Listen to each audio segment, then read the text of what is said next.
Any rotten slats that need to be replaced or rusted bolts that Alex loses in cutting this bench down to size will all need aging to make them look as if they've always been a part of this century-old seat.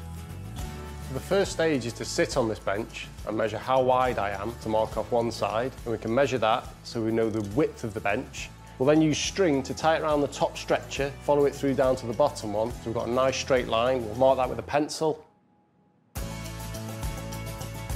I can't use a ruler to mark this bench out because the bench itself is flowing, so we need a material which can also stick to the contours and the profile of the bench. I'm cutting it down from either end so that I can keep the central bolt holes and not have to disrupt or fill them. All I need to do is drill new holes on the outer edges and then our bench is back together. I'm cutting the bench with a handsaw just because I need to be as delicate as possible so I can get a feel for each individual piece of timber. Oops, let's hope we don't find any more of those. The less that can be salvaged, the more work Alex will have to do. This once simple operation of removing a single seat could soon become a major restoration. We've got another rotten one here, practically being held together by paint. With two slats, or stretchers as they're known in the trade, needing complete replacement, Alex also fears that the rusted bolts are beyond saving. Now I can take a close look at this. I'll be very surprised if we can save any of these bolts. 100 years of outdoor living has rusted the metal, rendering the original fixings unusable. There's absolutely no saving these bolts. Even on this one here, I mean, I can crumble it away with my fingers. There's no strength left in there. I'm going to need to grind these out because there's no way we can get these bolts off, and try and replace them in a way that is in keeping with the bench. In Alex's workshop, brand new bolts have been used to reattach the decorative iron legs on the now slimline Victorian seat. The next stage of the bench is replacing the timber slats. So I'm going to have to go into my cellar, have a route around my timber store. Hopefully I can find some pitch pine in keeping with the bench from the same period, and we can fit it on. Pitch pine is ideal for using on the exterior benches. It's a very oily timber, so it lasts in the weather. I mean, North Wales is full of pitch pine, as it used to come over as ballast in the ships. The ships would come in loaded full of pitch pine, it would be unloaded, they'd reload the ship with a slate and take it back off again. So this piece of pitch pine is just what I need. And it's got a nice little bit of age to it already, which we'll try and use and incorporate into our aging process. I am very lucky because that is the exact same measurement as our bench. Must be fate.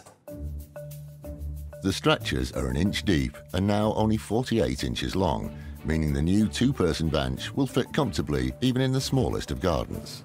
I now need to set the guide on my saw so that we're cutting out a nice solid inch. So I'll get that lined up nice and straight. Alex is cutting 2 new stretchers from an old piece of pitch pine.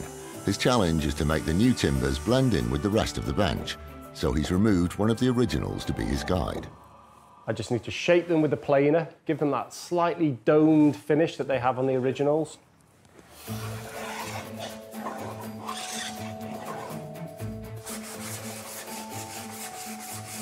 Now I've got them sanded and rounded off. I'm going to paint them first so that I've got the edges done before I attach them to the frame. Otherwise I won't be able to get in there and get that detail that's needed to make these slats look original. The bench is made up of white and a grey. The grey is the bare timber that's aged in the elements over the years, and the white is what is left from the original paintwork. We need to recreate this now by putting a base layer of grey to make the timber look aged and worn in the elements, and then we need to put a flaky coat of white paint on to match the original white paint finish. So I'm going to start with a base layer of grey, the top layer of white, and then little splatters of green afterwards to put that mossy effect onto it. I use a blowtorch on the paint because it dries it nice and quick, and it also causes it to flake. It sort of melts and bubbles the paint. With the 2 new slats painted and textured, Alex now needs to add the white coat. It's about little bits at a time. Does it look right? Yes or no? Move on to the next section. and build it as a complete picture. And I'm at a point now where I think I can attach this to the bench because I'm 90% there, and then it'll be a matter of fine-tuning just at the end to make sure that when I look at this bench, they don't stick out like a sore thumb. I need these to be lost and completely in keeping.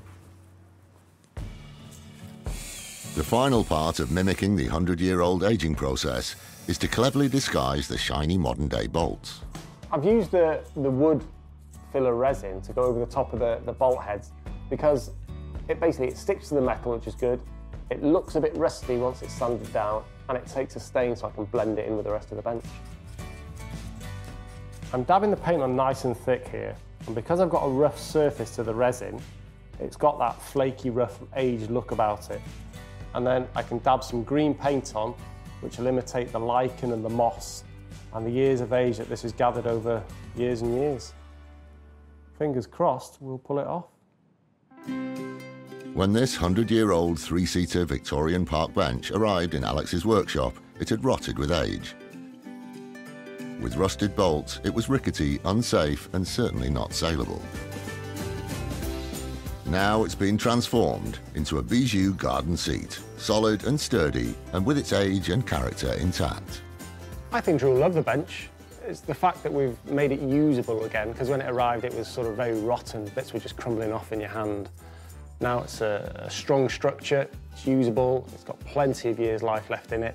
I've worked together with Dru now for a very long time, so we both sort of know what's right and what isn't. I really hope that he likes all the items I do, you know, but especially anything that we're having to sort of blend paints with, because, you know, he's got a very good eye for spotting these things, so it needs to be exact. There you go, that's lost some weight, hasn't it? Yeah. Unlike me. And it's solid. Looks so much better smaller, doesn't it? Yeah, yeah. They're just more saleable as well. And there was no other choice with this, really. No. Super. Yep, still got the character. Nice and solid, much better size. That's much better, isn't it? Yeah. That'll fit on your deck, you see. Yeah. On a porch or something. You know, really, to the untrained eye, they're never going to know anything's been done to it. No. We will put in the listing to replace slats, that Nice one and that solid. one. Yep. They'll go green in no time at all outside anyway. Mm-hmm.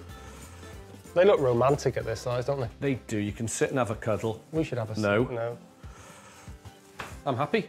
Very happy. Another one done? Another one done. Another something else saved. Lovely job. Thank you very much. I'll go and get the next one. The original bench was worth little more than £100. But now this characterful two-person garden seat could sell for up to 4 times as much.